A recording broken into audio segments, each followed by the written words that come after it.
Shalom, mis hermanos. Buenos días, buenas tardes, buenas noches, dependiendo del lugar y la hora en la que estén recibiendo este estudio. Somos 12 tribus, somos discípulos todos, todos somos estudiantes. El único maestro es Yeshua HaMashiach. Nuestra única guía, nuestro único instructor, el único que tiene la verdad es el Ruach HaKadosh, el precioso Espíritu Santo. Y todo nuestro deseo, nuestra obediencia, nuestra reverencia está delante del Padre Celestial, a quien sea la gloria siempre. Nosotros venimos estudiando el libro de Apocalipsis, venimos estudiando las trompetas, como les acababa hace segundos, lo decía. Hoy vamos a tener un estudio que es como sentarse un momentico a la vereda, a la vereda del camino, a la orilla del camino, para sacarse una piedrecita o dos piedrecitas que se han metido dentro del zapato y que nos dejarían caminar bien y nos dejarían alcanzar la meta que tanto se aspira. Entonces hoy vamos a hacer un estudio que básicamente hemos titulado Gentiles hipócritas o hijos invaluables. Entonces para ello vamos a concentrarnos, vamos a tener como eje principal de todo el estudio, la columna vertebral va a ser Mateo 6 completo, del 1 al 34. Entonces Luigi, por favor nos regalas Mateo 6 del 1 al 34. Sí, hermano. Dice, ciudad de no practicar vuestra justicia delante de los hombres para ser vistos por ellos. De lo contrario, no tendréis recompensa de vuestro Padre Celestial. Por tanto, cuando hagas limosna, no lo vayas trompeteando por delante como hacen los hipócritas en las sinagogas y por las calles, con el fin de ser honrados por los hombres. En verdad os digo que ya reciben su paga. Tú, en cambio, cuando hagas limosna, que no sepa tu mano izquierda lo que hace tu derecha. Así tu limosna quedará en secreto, y tu Padre, que ve en lo secreto, te recompensará. Y cuando oréis, no seáis como los hipócritas, que gustan de orar en las sinagogas y en las esquinas de las plazas, bien plantados para ser vistos por los hombres. En verdad os digo que ya reciben su paga. Tú, en cambio, cuando vayas a orar, entra en tu aposento y después de cerrar la puerta, ora a tu Padre que ahí está, en lo secreto. Y tu Padre que ve en lo secreto te recompensará. Y al orar, no charléis mucho como los gentiles que se figuran que por su palabrería van a ser escuchados. No seáis como ellos, porque vuestro Padre sabe lo que necesitáis antes de pedírselo. Vosotros, pues, orad así. Padre nuestro que estás en los cielos, santificado sea tu nombre. Venga tu reino, hágase tu voluntad así en la tierra como en el cielo. Nuestro pan cotidiano, dánoslo hoy y perdónanos nuestras deudas, así como nosotros hemos perdonado a nuestros deudores. Y no nos dejes caer en tentación, mas líbranos del mal. Que si vosotros perdonáis a los hombres sus ofensas, os perdonará también a vosotros vuestro Padre Celestial. Pero si no perdonáis a los hombres, tampoco vuestro Padre perdonará vuestras ofensas. Cuando ayunéis, no pongáis cara triste, como los hipócritas que desfiguran su rostro, para que los hombres vean que ayunan. En verdad os digo que ya reciben su paga. Tú, en cambio, cuando ayunes, perfuma tu cabeza y lava tu rostro, para que tu ayuno sea visto no por los hombres, sino por tu Padre que está ahí en lo secreto. Y tu Padre que ve en lo secreto te recompensará. No os amontonéis tesoros en la tierra, donde hay polilla y herrumbre que corroen, y ladrones que socavan y roban. Amontonaos más bien tesoros en el cielo, donde no hay polilla ni herrumbre que corroan, ni ladrones que socavan y roban. Porque donde está tu tesoro, ahí está también tu corazón. La lámpara del cuerpo es el ojo. Si tu ojo está sano, todo tu cuerpo estará luminoso. Pero si tu ojo está malo, todo cuerpo estará a oscuras.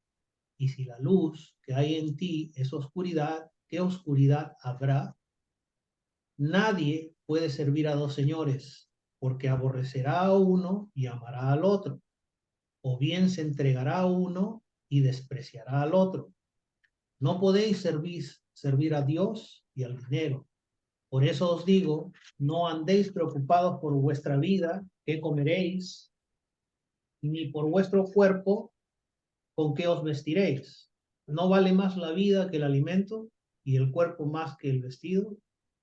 Mirad las aves del cielo, no siembran, ni cosechan, ni recogen en graneros, y vuestro Padre Celestial las alimenta. ¿No valéis vosotros más que ellas? Por lo demás, ¿quién de vosotros puede, por más que se preocupe, añadir un solo codo a la medida de su vida? Y del vestido, ¿por qué preocuparos? Observar los lirios del campo, cómo crecen, no se fatigan ni hilan. Pero yo os digo que ni Salomón, toda su gloria, se vistió como uno de ellos. Pues si a la hierba del campo que hoy es y mañana se echa al horno, Dios así la viste, ¿no lo hará mucho más con vosotros, hombres de poca fe? No andéis pues preocupados diciendo qué vamos a comer, qué vamos a beber, con qué vamos a vestirnos, que por todas esas cosas se afanan los gentiles, pues ya sabe vuestro Padre Celestial que tenéis necesidad de todo eso. Buscad primero su reino y su justicia, y todas esas cosas se os dará por añadidura. Así que no os preocupéis del mañana, el mañana se preocupará de sí mismo. Cada día tiene bastante con su propio mal. Amén. Cuando nosotros vemos allí, hay que mirar, creo yo, a ir desglosando, para desglosar lo que vamos a ver. En el en el versículo 1 ya está estableciendo qué es lo que está, digámoslo así, para ser sopesado, qué es lo que está sobre la balanza para ver o que está puesto delante tuyo para que tú elijas. Es básicamente la recompensa. Y dice que hay una recompensa que viene de los hombres y hay otra recompensa que viene del Padre Celestial, de Dios, viene el Padre Celestial. Entonces, pero ¿sobre qué versa esto? Sobre la justicia. Hay básicamente dos tipos de justicia, la justicia humana y la justicia divina. Dentro de la justicia humana está la justicia colectiva, a la que nos sometemos todos por pertenecer a un pueblo, por estar dentro de una geografía o por el solo hecho de estar sobre la tierra. Y la justicia propia, individual, la valoración individual que hacemos para poder determinar hacia dónde enfocamos nuestros actos. Aquí está hablando de esta última. Dice, cuidad de no practicar vuestra justicia, los actos de cada uno. Dice, delante de los hombres, ¿para qué recompensa? Para la recompensa que procede de los hombres. O la puedes practicar delante del Padre Celestial para recibir la recompensa del Padre Celestial. Y él pone varios ejemplos de lo que es hacer justicia. La justicia que estamos viendo acá no es la justicia legal, digámoslo de esa manera, es la justicia individual, la evaluación de mis actos. ¿Qué voy a hacer? De la toma de mis decisiones. Entonces, hay decisiones que no se encuentran específicas en la palabra, no se encuentran específicas en las escrituras. Vamos a suponer, yo no tengo por qué dudar si robo o no robo, porque la palabra es clara, no robarás. Sencillo, así es de sencillo. Pero vamos a suponer una persona está enamorada bueno, más bien, un muchacho está enamorado de la niña de la alabanza de la iglesia, por ejemplo, y allí el Señor no te dice, te casarás con la de la alabanza. No, pero tú tienes que mirar a quién procuras agradar. Entonces, allí no solamente es elegir a la niña de la alabanza, sino elegir cómo voy a llevar mi noviazgo con esa niña de la alabanza, en el ejemplo que estoy poniendo. Entonces, el Señor pone varios ejemplos, dentro de los cuales, para que podamos entender, son conductas que hoy en día se consideran típicas, normales dentro de los creyentes de la iglesia bíblica, de la Torá. Eh, Muchos de ellos incluso se prestan para discusiones. Hay discusiones acerca de si el creyente debería ayunar o no ayunar. Hay iglesias que no creen en el ayuno, por ejemplo. Respecto a la palabra limosna, ¿la limosna es diferente a la ofrenda? Pues para dejar claro este punto, para mi entender, la limosna es una fracción de la ofrenda, es una parte de la ofrenda, y lo veremos más adelante. Ahora, cuando dice, o tendréis la recompensa de los hombres al ser vistos de los hombres, o tendremos la recompensa del Padre Celestial, porque lo hacemos, así sea en lo secreto, para agradar al Padre Celestial. Es que incluso las prácticas de las que habla el Señor allí son prácticas en lo secreto. La primera que habla él es la limosna. Difícil porque uno diría, uy, no, pero la limosna en los secretos, eso es como complicado. Sí, pero es que el Señor en una parte dice que no sepa tu derecha lo que hace tu izquierda. O sea, en pocas palabras, no busque la intención. Yo puedo ver a una persona en necesidad, le llevo el mercado, no significa que tenga que poner el mercadito en la puerta, timbrar y correr. Significa que eso lo estoy haciendo para el Señor, por lo tanto no me interesa ni siquiera, o no debería buscar, ni siquiera que la persona que recibe el beneficio me dé las gracias. No es necesario. Y vamos a entender que es una cuestión del corazón. Pero dice, en el versículo dice, por tanto, cuando des limosna. La palabra que utiliza allí para limosna es elemosinen, que es el Strong 1654. Significa caridad, justicia, dar un regalo, una dádiva, una ofrenda gratuita que se hace a un necesitado. Y dentro del uno de los elementos puede ser dentro del aspecto espiritual la dádiva, o dentro del aspecto material, llámese dinero, alimentos, vestido. Ahora, es una ayuda que se le entrega al necesitado, pero una ayuda también puede ser un consejo. Si voy a dar un consejo, tiene que ser un consejo dentro de lo que dice la Torá, dentro de lo que dice las Escrituras. Si voy a dar un amparo económico, tiene que ser con alegría, tiene que ser con agrado. Se identifica con solidaridad, con hacer misericordia. Y el mayor acto de misericordia es el perdón. Así es de que cuando tiene que ver con lo material, forma parte de la ofrenda material, pero cuando tiene que ver con lo espiritual, el perdón, por ejemplo, forma parte de las ofrendas espirituales que agradan al Señor delante de su trono. En el hebreo se le llama sedat, que significa rectitud, actos de justicia que tienen que ver con misericordia. Ahora, si nosotros vamos a mirar el libro más antiguo de las escrituras, que se conoce las escrituras, es el libro de Enoch. Pero dentro de las escrituras consideradas para, digamos así como para la versión, llamémoslo protestante, o para la versión católica, sería el libro de Job. Y en el libro de Job ya se habla de darle ofrenda al necesitado, lo cual indica que necesitados, gente pobre, siempre habrá. Y recordemos que cuando Pablo se encuentra con los apóstoles, Pablo dice, ninguna cosa nueva me enseñaron, solamente me pidieron que no me olvidara de los pobres. También es la misma orden la da el Señor. El mismo Pablo dice, porque el Señor mismo dijo, es mejor dar que recibir, como diría el boxeador. Es mejor estar dándole al necesitado, teniendo misericordia al necesitado, que saberse necesitado. Es que incluso la vacuna muchas veces para evitar caer en necesidad es darle al necesitado. Miren, esa persona, nosotros tenemos todos los elementos para juzgar y decir, no, yo no le doy porque tal cosa, yo no le doy porque tal otra, es que yo tengo necesidades, que rara, pero tú no sabes si o sea, lo que estás haciendo es lo que ese hombre necesita para encontrar y hallar el amor del Señor. Y no importa lo que haga con ese dinero, digamos de esa manera, con la ofrenda que tú le des, es que tú le estás obedeciendo al Señor. Del resultado se encarga el Señor. Y se encarga tanto que muchas veces tu provisión depende de esa semilla que entregaste a un necesitado. Por favor, Lore, ¿nos regalas Lucas 12:33?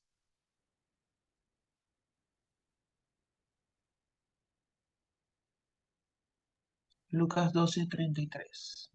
Uh-huh. Vended vuestros bienes y dad limosnas, haceos bolsas que no se descomponen, un tesoro en los cielos que no se acaba, donde no se acerca ningún ladrón ni la polilla destruye. No lo vayas trompeteando por delante como hacen los hipócritas en las sinagogas y por las calles, con el fin de ser honrados por los hombres. En verdad os digo que ya reciben su paga. Delante de los hombres tienen una paga, delante del Señor tenemos otra paga. Delante de los hombres, por dar limosna y contarle a la gente cuánta misericordia hay en su corazón, al entregarle al necesitado una provisión, ya recibieron su recompensa. Hasta ahí llegó todo. Pero la recompensa verdadera viene del Señor cuando cumplimos, y miren que no es una recomendación. Vended vuestros bienes y dad limosnas. Es una orden. Ahora, yo no le estoy diciendo a la gente, tiene que venderlo todo y entregarlo en limosnas. ¿Sí?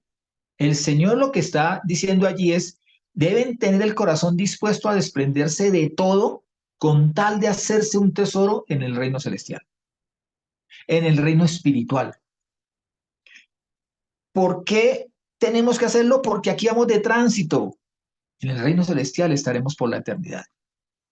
Entonces yo prefiero saber que allí donde voy a residir por toda la eternidad, allí conocen mi nombre. Que saber que los hombres aquí en la tierra conocen mi nombre, pero es ignorado mi nombre en el reino celestial. Entonces por eso dice, den limosna. Su corazón tiene que estar dispuesto a eso, a que lo que tengo en el bolsillo, el Señor me dice, dale el 100% y tengo que darlo. ¿Y por qué forma parte de la ofrenda? Una anciana se acerca al depósito de las ofrendas y dicen que sacó y dio todo lo que tenía. El 100% de lo que tenía lo dio. Y en ninguna parte yo he encontrado en las escrituras o algún historiador que me comente que la señora la velaron a los 7 días o a los 3 días porque se murió de hambre. Lo que haya pasado con esa mujer, yo lo envuelvo en la palabra Dios es amor. Y el Señor, por amor a esa mujer, obró misericordia sobre ella y sobre su casa, porque dio todo lo que tenía. Martica, ¿nos regalas Deuteronomio 15, 9 al 11, por favor?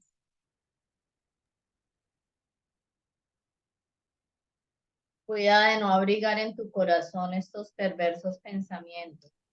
Ya pronto llega el año séptimo, el año de la remisión, para mirar con malos ojos a tu hermano pobre y no darle nada. Él apelaría a Yahweh contra ti y te cargarías con un pecado. El 10 y 11, por favor. Cuando le des algo, se lo has de dar de buena gana, que por esta acción te bendecirá Yahweh tu Dios en todas tus obras y en todas tus empresas, pues no faltarán pobres en esta tierra. Por eso te doy yo este mandamiento. Debes abrir tu mano a tu hermano, a aquel de los tuyos que es indigente y pobre en tu tierra. Por esto te doy yo este mandamiento. No es una recomendacioncita, un consejito pasajero. Estás en mala situación, da limosna. Que más adelante, pues, ya veremos. No, en todo tiempo da limosna. Acuérdate del pobre. Está hablando del séptimo año, año de la remisión. Era cuando el que hubiera pagado por un esclavo lo iba a dejar libre. Imagínate, es como si hoy en día alguien dijera, tengo esta máquina para esta industria y voy a regalar todas las máquinas. Es lo mismo, la mano de obra principal, la que movía las fábricas, la que movía la industria, era la mano de obra de esclavos. Y le está diciendo, tendrás que redimirlos. El otro día escuchaba a un predicador donde decía, es que ustedes pueden opinar contra la Biblia porque es que la Biblia está de acuerdo con la esclavitud. Falso. La palabra del Señor no está de acuerdo con la esclavitud. Incluso da la salida a la esclavitud. Es lo que hace.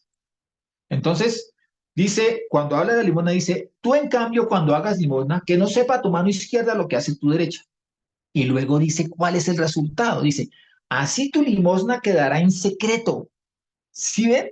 Es un acto secreto. Y tu padre que ve lo secreto, te recompensará. ¡Wow! Buen ingrediente. Ya empezamos bien. Empezamos bien porque estamos diciendo, un acto tan sencillo es elemental. O sea, ¿qué es dar limosna? Caramba.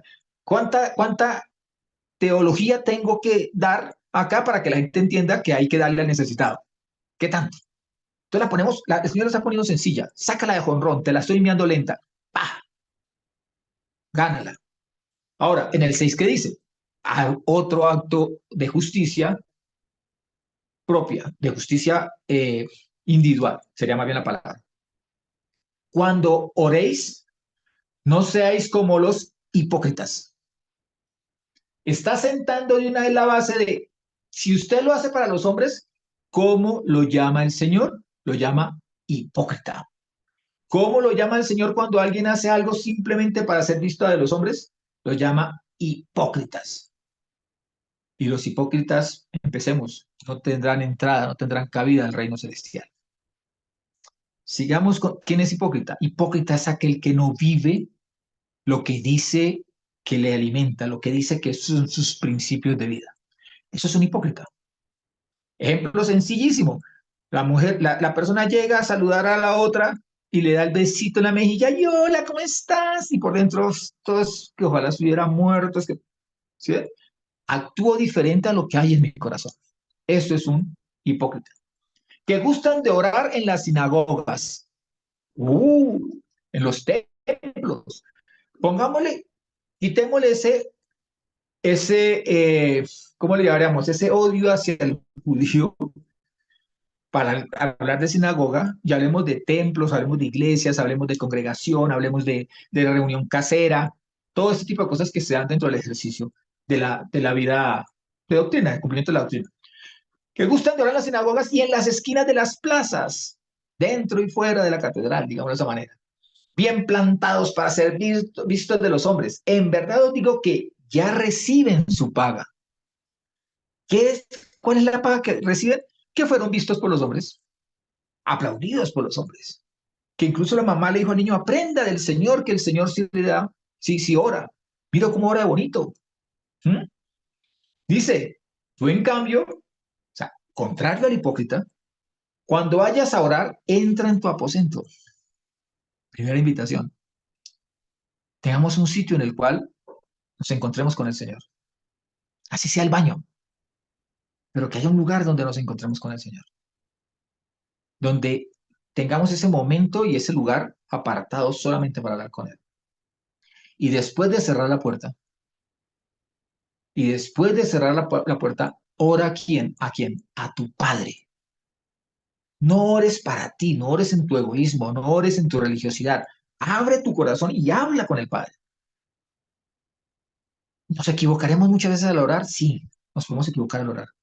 ¿Podemos pedir lo que no es? Sí, muchas veces podremos pedir lo que no es. A lo mejor al principio tengamos un corazón equivocado al orar. Sí, puede suceder. Pero en la medida que yo entro en contacto con mi Padre, mi oración va cambiando. Mi oración va encontrando una nueva dimensión. Mi pedido va encontrando una nueva dimensión. Mis emociones, mis sentimientos, mi conexión va encontrando una nueva dimensión. ¿Cuándo me puedo volver un buen atleta? Cuando tomo como disciplina el atletismo. ¿Cuándo puedo recibir y vivir y disfrutar de la oración? Cuando hago de la oración una disciplina en mi vida. Allí está la recompensa. Pero luego dice el Señor, ora a tu Padre que está allí. ¿En dónde? En lo secreto. En lo secreto. Y tu Padre que ve en lo secreto te recompensará. Está asegurándolo. No está dando una posibilidad. No te está diciendo, en el caso de que tú digas tal palabra, entonces basta tanto. En el caso de que tú gastes tantos minutos, el Señor te garantiza un 70% de éxito en la oración. En el caso en que tú, además de esto, le sumes, no, está diciendo, va a haber una recompensa de parte del Padre. Sencillo, lo va a haber, la habrá, a ver, no hay pierde. Luego dice, y al orar, no charles mucho. O sea, no te dediques a echar cuentos allí como a querer entretener al Señor, desviarle la atención. Señor, yo te pido por Juanita, es tan bonita, es tan bella, Señor, pues ella es satánica, pero es tan bonita, es que es tan linda, mira, es que te la puedes imaginar tú cuando ella sea creyente, pues es blasfema y habla en contra del Espíritu Santo, pero no, pero es que hay que mirar más allá, Señor, mira que, ¿sí? No es que tú intentes tratar, no es que tú trates de convencer al Señor con tus historietas, no es que esto se trate de una caravana del oeste, carreta tras carreta, tratando de convencer y de inclinar el corazón del Señor. Cuando yo intento tanto convencer al Señor, es porque sé que eso no obedece a la voluntad del Señor.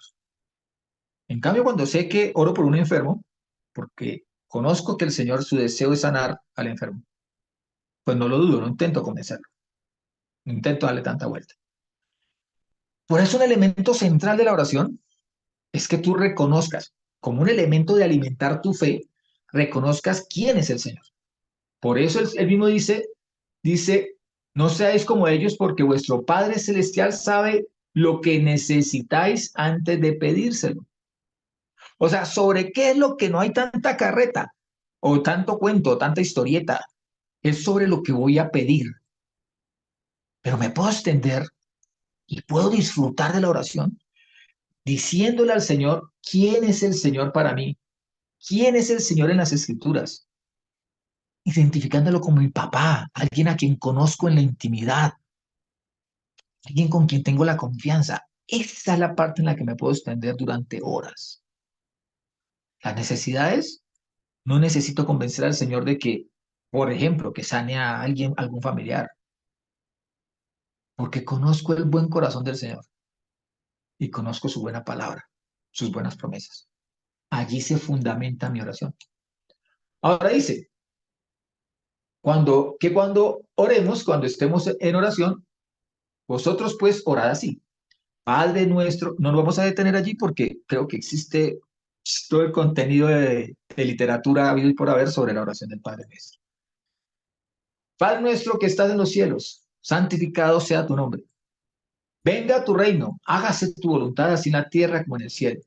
Hasta allí estamos exaltando y reconociendo el aspecto espiritual. Estamos abriendo los ojos, desconectándonos realmente de lo material para conectarnos en lo espiritual. Y aquí viene cómo afecta lo espiritual a lo material. Nuestro pan cotidiano, dánosle hoy. Y perdónanos nuestras deudas, así como nosotros hemos perdonado a nuestros deudores. Una cosa es consecuencia de otra. Perdono, me perdona. Y no nos dejes caer en tentación, mas líbranos del mal. Y luego especifica, ¿quién si vosotros, qué si vosotros perdonáis a los hombres sus ofensas? Fíjese que hace énfasis allí, no hace énfasis en el pedido, no hace énfasis en lo grande del Señor, está haciendo énfasis en el mayor regalo que podemos dar, el perdón. Dice, ¿qué si vosotros perdonáis a los hombres sus ofensas? Os perdona también vuestro Padre Celestial. Pero si no perdonáis, otra opción, porque es que estamos hablando de vuestra justicia. Pero si no perdonáis, dice, a los hombres tampoco vuestro Padre perdonará vuestras ofensas. Limosna, oración. Ayuno. Dice, cuando ayunéis, versículo 16. Cuando ayunéis. Ahora, la palabra que utiliza para ayunar es la palabra nestehuete, que es el estrón 3522 de la raíz nesteuo, que significa abstenerse, y en este caso, como un ejercicio en la cual tú aplicas la doctrina que has ido aprendiendo. ¿Abstenerse de qué? En el plano general, de comida y de bebida. Eso es. Ahora, es un ejercicio espiritual que hasta para el cuerpo sirve. Se supone que existe, bueno, está demostrado que existe algo que se llama autofagia, que es cuando tú ayunas, las células jóvenes se encuentran revitalizadas y las células que están muriendo simplemente son eliminadas por el mismo cuerpo. Entonces hay dos beneficios allí. Se previenen enfermedades, incluso se considera que es una forma de prevenir el cáncer. Y la otra, se previenen los radicales libres que causan un envejecimiento prematuro. Esto dentro de simple lógica científica de lo que sucede con la parte de abstenerse de comer y de beber. Pero ¿qué pasa? Es un ejercicio espiritual, en donde en pocas palabras estoy aplicando la templanza, el dominio propio. Lo estoy aplicando en aquellos aspectos que son necesidades de mi naturaleza. Y allí es un ejercicio que nos instruye para guardarnos en santidad. Les explico. Comer y beber es una necesidad tan biológica como hacer la deposición u orinar. Pero nosotros tenemos control y no es que a mí me dieron ganas de orinar y entonces en cualquier sitio voy orinando, sino que hay un elemento de contención hasta encontrar el lugar y el momento propicio. Ahora llevémoslo a lo que la gente dice que corresponde a la parte sexual. Y dicen, es que en el sexo es una necesidad biológica básica del ser humano. Llámala como lo llames, está sometida a la voluntad, a mi decisión. Y mi decisión está sometida a lo que acabamos de ver. ¿Hago la voluntad de los hombres, dentro de ellos la mía, o hago la voluntad del Padre Celestial? Y de cada quien, según yo elija, voy a recibir recompensa. Entonces, ese ejercicio es un ejercicio que tiene que ver con mi vida espiritual. Pero mire lo que dice. Dice, cuando ayunéis, no pongáis cara triste. Ay, todos se den cuenta de cuando estoy ayunando. Hermano, ¿por qué estás tan amarillo y así como tan decaído? Es que estoy ayunando. Por favor, no hagan eso. No es eso quienes lo hacen, dicen los hipócritas. Hipócritas es la palabra hipócrites en el griego, es el Strong 5273, significa juzgar bajo. En pocas palabras, estar arrastrándose, ¿sí? Algo así como una actuación en la cual mi cara, mi máscara es una máscara triste. El hipócrita es aquel que no corresponde entre lo que es, lo que profesa y lo que practica. Cuando una cosa no coordina con la otra. O cuando dice una cosa y hace otra. Entonces dice, no pongan cara triste como los hipócritas que desfiguran su rostro para que los hombres vean que ayunan. Es que vuelve a lo mismo. La madre le dice al niño, aprenda del Señor, mírelo cómo ayuna, cómo es de espiritual. Imagínense, lleva sin comer 24 horas, hay que aplaudirlo. Dice, os digo que ya reciben su paga. Quédese con eso. Consuélese con las migajas que dan los hombres. Pero luego dice, tú en cambio, o sea, contrario a los hipócritas, perfuma, cuando ayunes, perfuma tu cabeza y lava tu rostro. Una orden. Vuelve lo mismo, está dando órdenes el Señor acá. Para que tu ayuno sea visto, no por los hombres, wow, sino por tu Padre que está allí, en lo secreto del ayuno, en lo íntimo del ayuno. Y tu Padre que ve en lo secreto te recompensará. Sobre este aspecto del ayuno y el aspecto sobre todo de esa orden que nos da el Señor de que nuestro aspecto no tiene que ser el aspecto triste, acongojado, sombrío del que está padeciendo el sacrificio, sino que tiene que ser un aspecto alegre, alzado, no de bajo perfil, no de arrastrarse, sino de mostrarse como, con la victoria que el Señor nos garantizó en el madero. Estaba leyendo acerca de los sentidos. ¿Cuántos sentidos tenemos? Entonces, a nosotros nos enseñaron que tenemos 5 sentidos: el olfato, el oído, la vista, el tacto, el habla. Pero se hacían ciertas preguntas respecto a los sentidos en el tiempo reciente. Si la persona está enamorada de otra persona, la niña enamorada del caballero, y ve al caballero y se le hacen maripositas en el estómago, ¿a cuál de los 5 sentidos corresponden esas maripositas? O si yo voy por la calle y siento frío, ¿a cuál de los sentidos pertenece el sentir frío? No puede ser el tacto porque no hay contacto.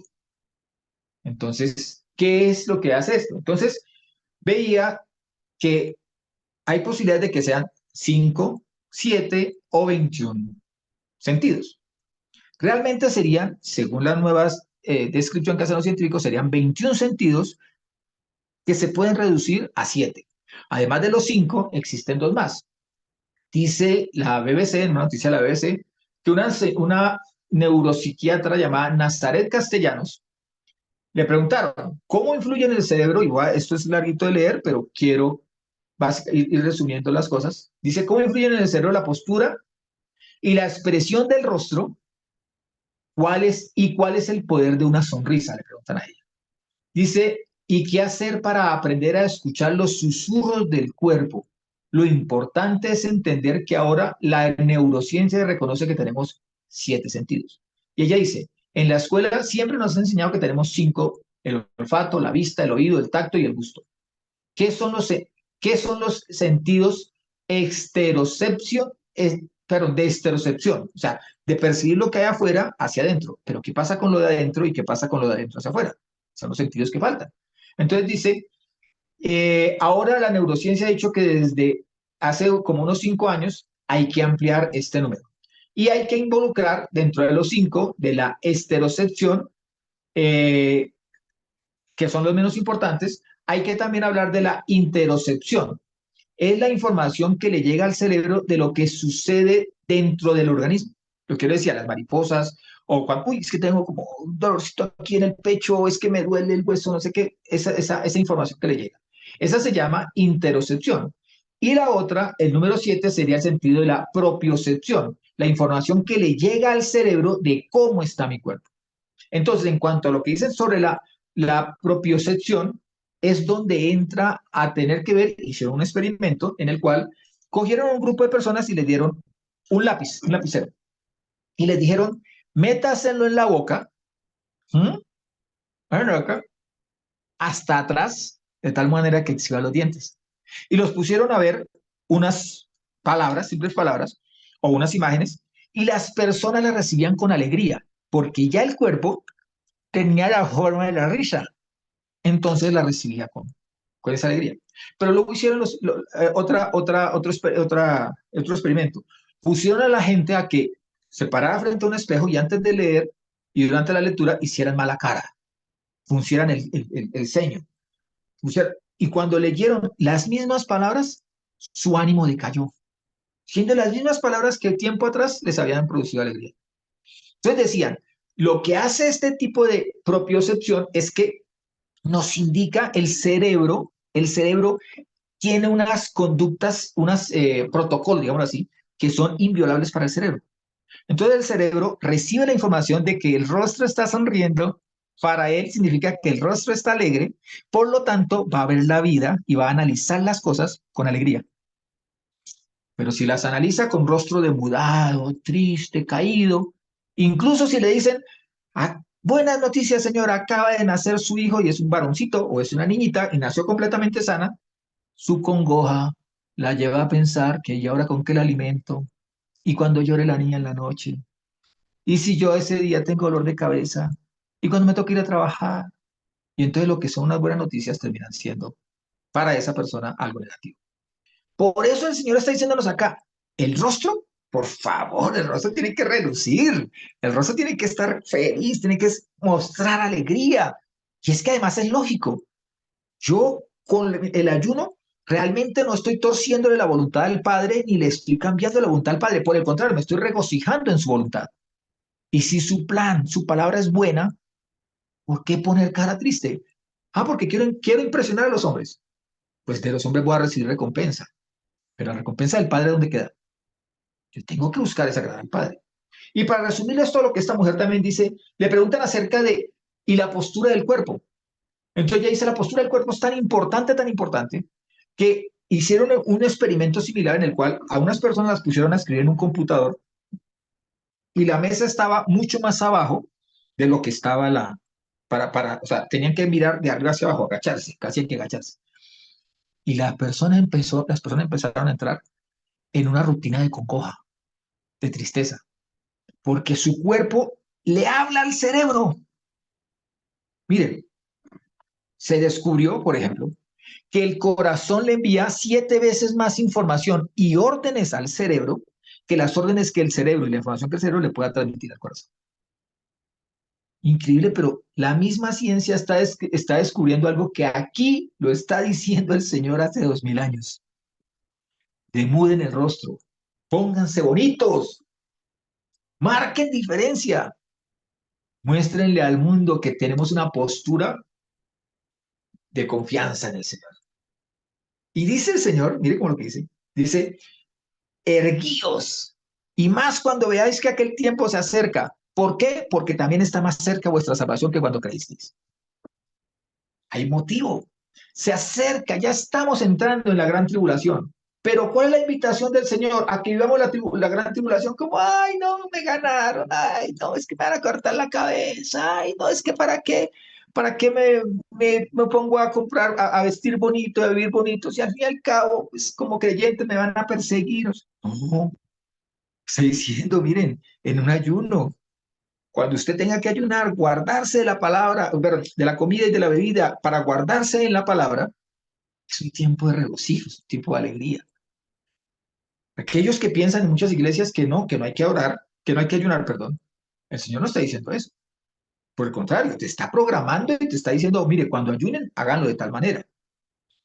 Eso sería como si te capacitaran para algo que nunca vas a vivir, ¿sí? El Señor te dijera, oye, por ejemplo, Lady, oye, Lady, cuando vayas a manejar un carro, mira, esto es lo que tienes que hacer, pero nunca vas a manejar un carro, nunca vas a tener un carro. El Señor te prepara para lo que vas a hacer. Y el Señor nos está preparando aquí para que ayunemos, para que oremos, para que demos limosna. No es una narrativa para nuestro entretenimiento, son órdenes para nuestro cumplimiento. Luego dice, no os amontonéis tesoros. Esta forma parte también de las disciplinas diarias del creyente. No os amontonéis tesoros. La palabra que utiliza para tesoros, la palabra es tesauros, que significa acumular riqueza en un almacén. Eso es atesorar. Pero él, no, él dice, no os hagáis tesoros ¿en dónde? En la tierra, donde hay polilla y herrumbre que corroen y ladrones que socavan y roban. Hay ladrones que no es que roben, sino que socavan. O sea, que lo único que buscan es que tú pierdas. Un ladrón te quiere robar tu celular y si se rompe en el camino, no le interesa, no le va a doler. ¿Por qué? Porque su intención se queda en socavar y disfruta socavar, aun cuando no se quede con el fruto de su hurto, de su robo. Entonces, así también hay personas que se dedican a robarte a ti, se dedican a querer que tú no salgas adelante. Y eso les llama el Señor ladrones. Pero cuando tú intentas hacer eso aquí en la tierra es que los ladrones tienen capacidad de actuar e influencia sobre tus cosas. Pero ¿qué pasa si lo hacen más bien en el cielo? Dice, amontonaos más bien tesoros en el cielo donde no hay polilla ni herrumbre que corroan, ni ladrones que socaven y roben. ¿Por qué? Dice, porque donde esté tu tesoro, allí estará también tu corazón. O sea, que un ingrediente para hacer que tu tesoro esté en el cielo también es darle al pobre, es la limosna. O sea que el ayuno bien entendido, como lo dice Isaías, es una forma de atesorar en el cielo. Dice, no es más bien el ayuno que yo pedí, lo dice el Señor en el libro de Isaías. Y entonces habla de compartir el pan, perdonar y dejar libre al que se encuentra cautivo por mi falta de perdón.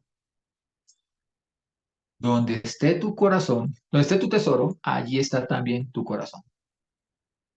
Luego utiliza otra que dice, dentro de ese corazón, dentro de dónde está, hay un ingrediente importantísimo, es dónde tienes puesto el ojo. Dice, la lámpara del cuerpo es el ojo. Está hablando del oftalmos, que hace básicamente énfasis al utilizar la palabra oftalmos, en donde pones tu atención, hacia dónde diriges tu vista de manera atenta, de manera decidida, ¿sí? Esta palabra la difiere de la palabra blepo, de la palabra eido y teomai, que básicamente lo que hablan es de, por ejemplo, una de ellas es mirar de paso, mire de paso, pero aquí está hablando es de mirar de manera detallada, consciente, concentrada. Entonces él dice, cuidado, ojo, porque la lámpara del cuerpo, o sea, la atención de todo el cuerpo está puesto en donde pone los ojos, y más en este tiempo. Como veremos más adelante cuando volvamos al libro de Apocalipsis, el ojo cobra una importancia muy grande en la obra del antimachía y de la primera bestia y de la segunda bestia, en la forma como habrán de engañar a la humanidad, a través de milagros y grandes señales. Así es de que cuidado hacia dónde miran tus ojos, hacia dónde pones la atención, en dónde te concentras, qué es lo que te influye, qué es lo que determina tus decisiones. Ojo con eso. Porque si nuestra vista está puesta en el reino celestial, en la palabra, en la Torá, no nos vamos a equivocar. Vamos a ir a paso seguro. No vamos a ser derrotados.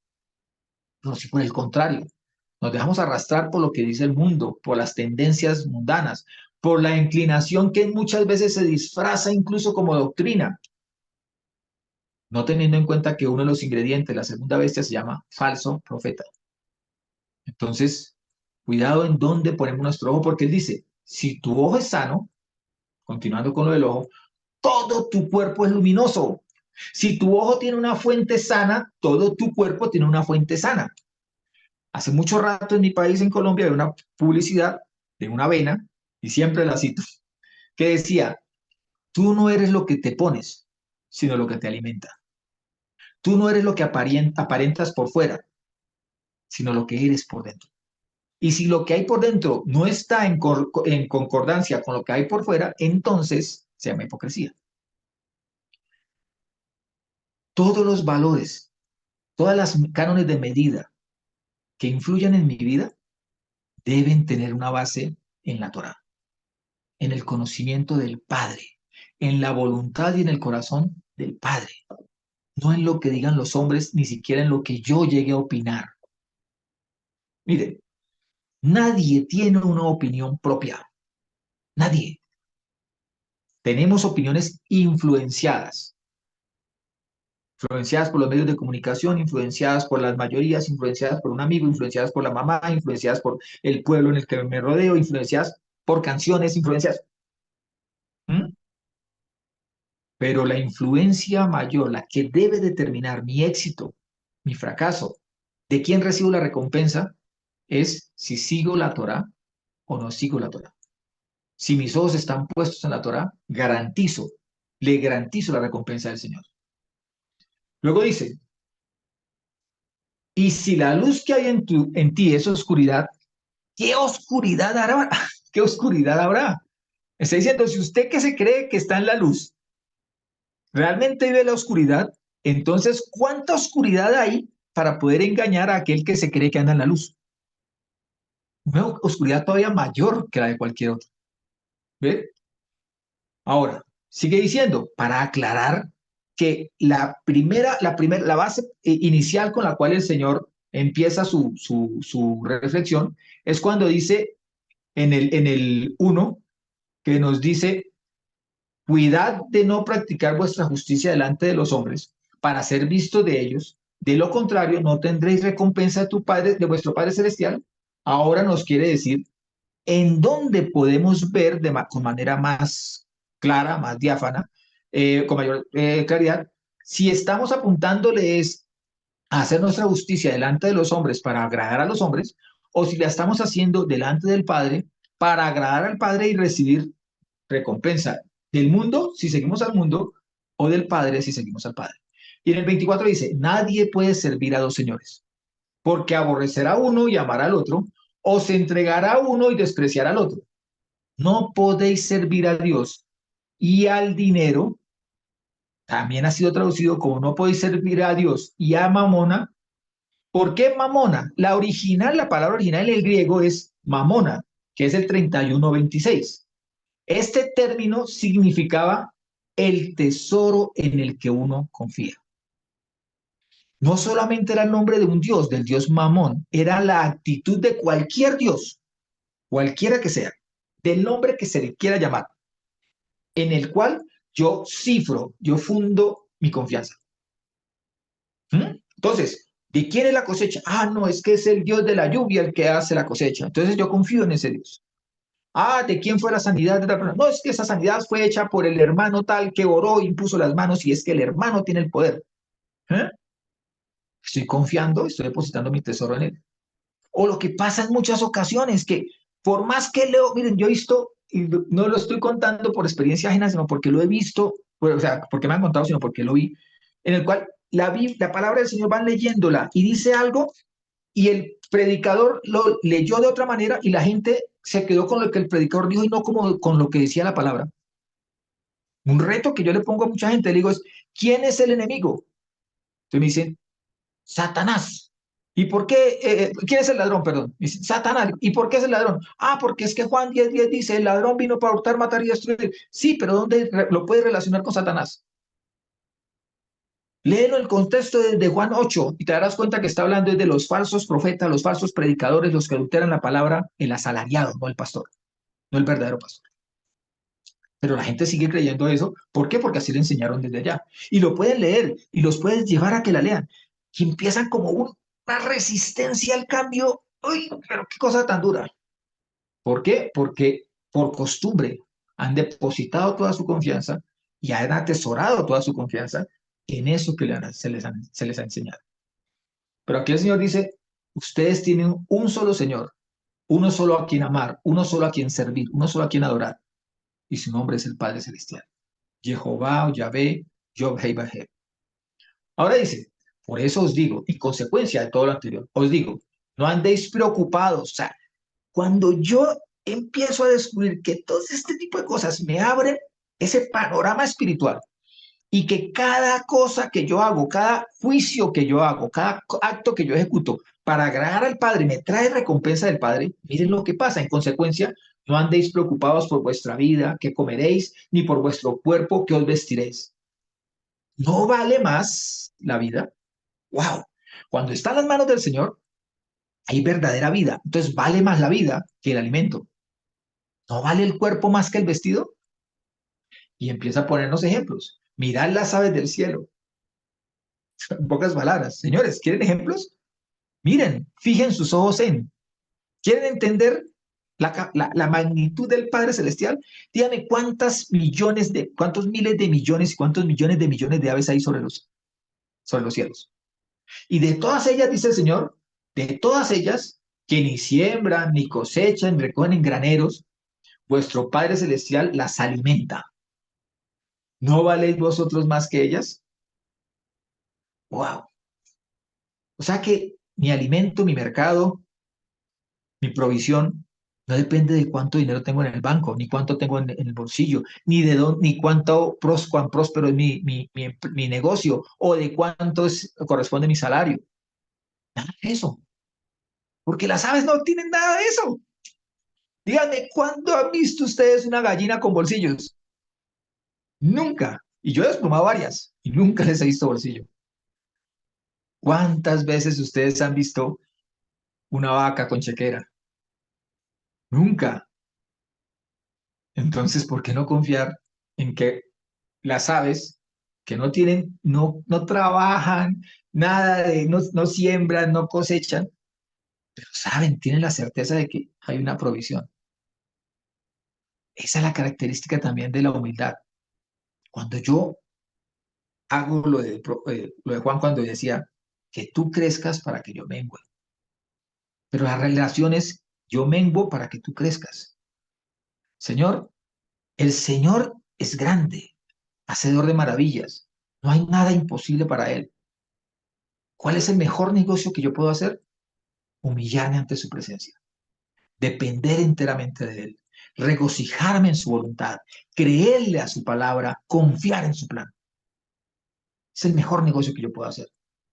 Dice, mirad las aves del cielo, no siembran, no cosechan, no recogen en graneros, y vuestro Padre Celestial los si no recogen en graneros es porque no atesoran, y vuestro Padre Celestial los alimenta. ¿No valéis vosotros más que ellas?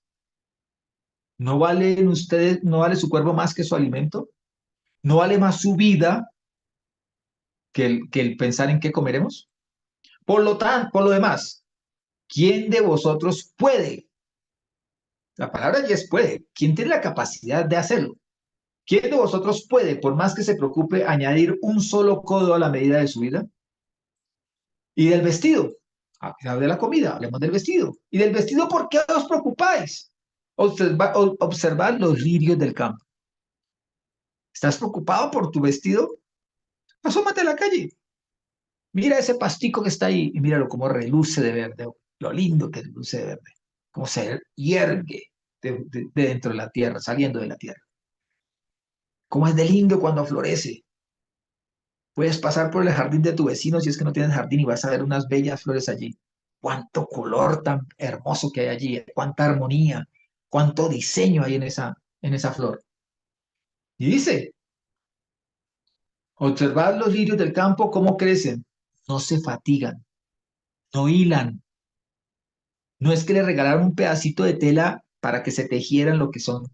Ellas son simplemente. Y saben que su color y lo lucen proviene del Padre. Pero yo digo que ni Salomón, en toda su gloria, o sea, en el momento máximo de su gloria, o sumando toda su gloria, se vistió como uno de ellos. ¡Wow! Un lirio te enseña, te da ejemplo. Tremendo que el Señor tenga que hacer esto para decirnos, ¿saben qué? Esto que es vital, que es sencillo de aprender, Se los voy a enseñar a través de un ave, de un lirio. Se los voy a enseñar por qué. Porque a veces nos cerramos tanto en los problemas, nos encerramos tanto en el pasado incluso, que nos afecta y nos deteriora el presente, que nos afecta y no nos permite abrirnos a la dimensión de lo que el Señor quiere darnos como hijos. No somos gentiles. El comportamiento hipócrita es de los gentiles y esa es la condición, o sea, vivir auténtica, de manera auténtica esa relación con el Padre es la base para que todo esto se dé, para que mi vestido llegue a mi vida sin que, como si fuera un lirio, o para que el alimento llegue a mi vida como si fuera un ave.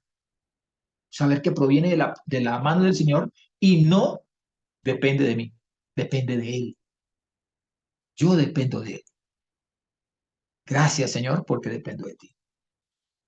Dice, y del vestido, ¿por qué os preocupáis si ni siquiera Salomón se vistió como una de ellas?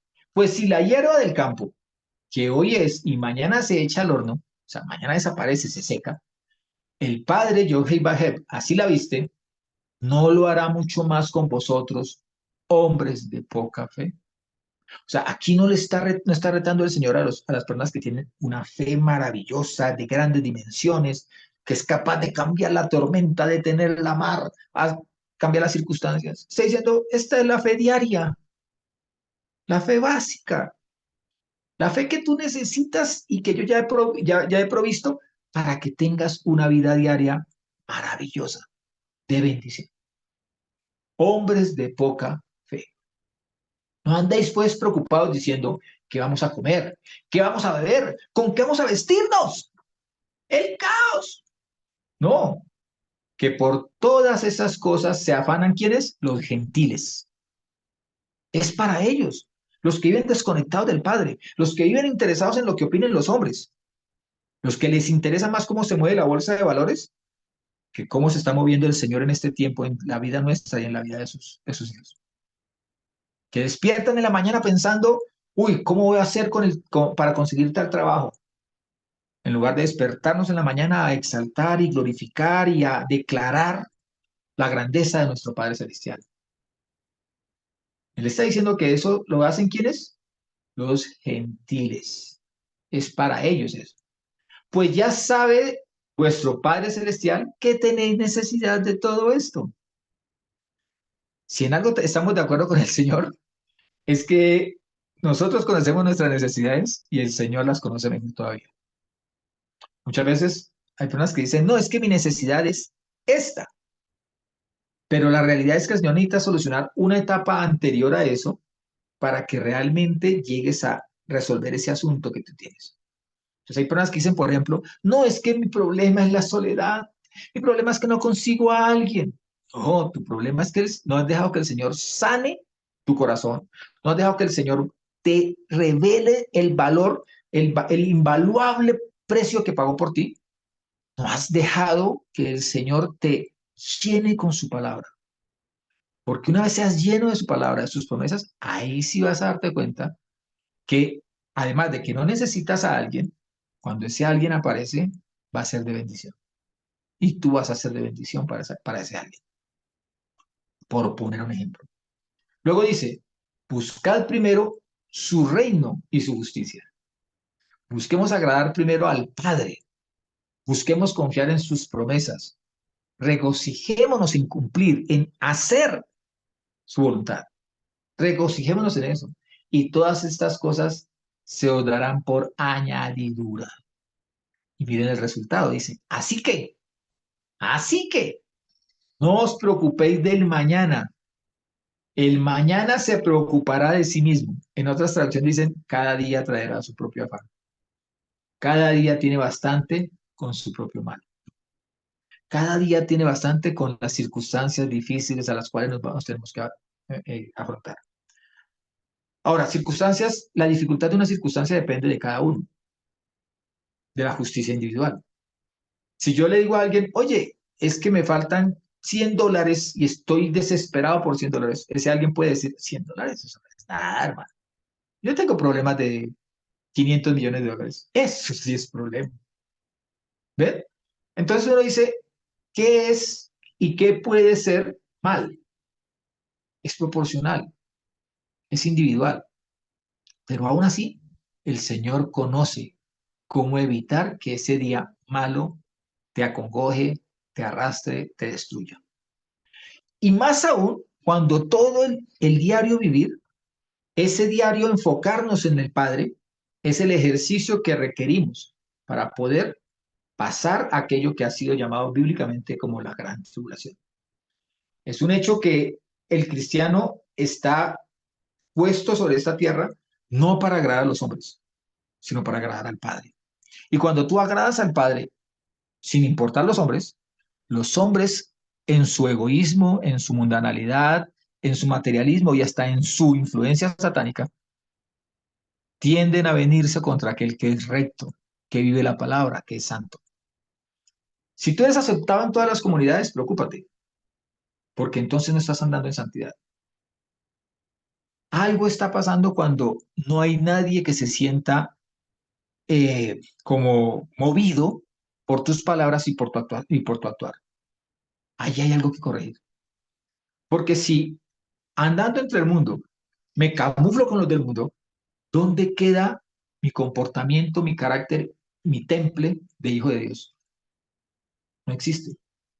Lucas 12, 22, 23 dice, por lo tanto les digo, no se preocupen por sus propias vidas en cuanto a qué comer o qué beber, o a sus propios cuerpos en cuanto a qué ponerse. ¿No es la vida más importante que la comida y el cuerpo más importante que la ropa? Yeshua enseña sobre la importancia de confiar en Dios para satisfacer las necesidades diarias. Cuando nosotros vamos a la palabra del Señor, encontramos que no hay otro lugar, no hay otra fuente de satisfacción de nuestras vidas que no sea Yeshua. Aún en medio de la tribulación, en medio de la necesidad, aún en medio de la incertidumbre, mi incertidumbre se disipa, desaparece completamente cuando las páginas de las Escrituras se hacen uno conmigo, se hacen vida a través de mí. Yo no puedo decir que leo allí cuando dice el Señor, regocijaos en todo, repito, regocijaos siempre.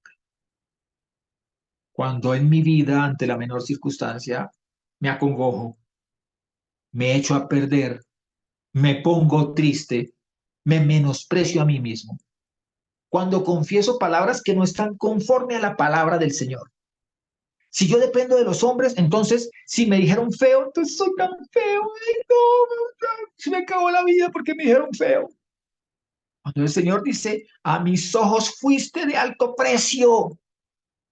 Yo te amé. He dado naciones por ti, reinos por tu vida. ¡Wow, Señor! ¿Quién fue el que dijo feo? ¿Quién fue? Si el Señor ha dicho que para Él delante de sus ojos soy hermoso. Ah, no, es que yo hablé y no me pusieron atención, no me escucharon. El Señor dice que Él siempre tiene su oído presto a escucharte, a socorrerte, a extender la mano. Muchas veces a mí, ¿qué me interesa? O sea, ¿de qué me sirve más bien que alguien me escuche si no tiene la capacidad de salir en mi socorro? Y el Señor sí la tiene toda. Entonces, aquí llegó el momento de pararnos en la Y, en la bifurcación y decir, escojo el camino de seguir a los hombres, de agradar a los hombres, de hacer las cosas para que los hombres lo vean, para que me aplauden, para que me recompensen, para que me acepten, para que me exalten. O lo hago sabiendo que la recompensa del Padre es la recompensa que nace de su sabiduría, de su voluntad y de su omnipotencia. Estamos en el tiempo de elegir. Un día elegiremos también si por elegir al Padre habremos de ser cortadas nuestras cabezas, de ser perseguidos, de ser tildados de condenados a muerte, o si elegimos al mundo, su marca y su camino, y sabremos que será una victoria, un deleite temporal, corto, porque nos habremos apartado y habremos firmado y sellado nuestra negativa a recibir la vida eterna. Todo lo que vimos a diario es una pequeña tribulación, es un pequeño momento de dificultad, pero por sobre todo es una oportunidad para confiar en el Padre Celestial. Yo veo las escrituras de punta a punta y no encuentro que se hable allí de es que tuvo tal problema. Te enfoca La palabra del Señor te enfoca en la solución, te enfoca en la salida, te enfoca en la victoria, te enfoca en que tu confianza puesta en el Señor te garantiza la recompensa del Señor. Vivamos la recompensa del Señor. No seamos como los gentiles, no seamos hipócritas, no leamos la escritura por leer. Ah, es que yo ya me leí la Biblia de pasta a pasta y tu vida cambió en algo y tu conducta diaria se vio modificada y tu forma de vida que nace de adentro hacia afuera ha tenido un cambio. Andas con la cabeza en alto diciendo, como buen hijo del Señor, como hijo del Señor, sé que mi Redentor, y mi Padre, mi Rey Celestial, mi Señor Yeshua viene pronto.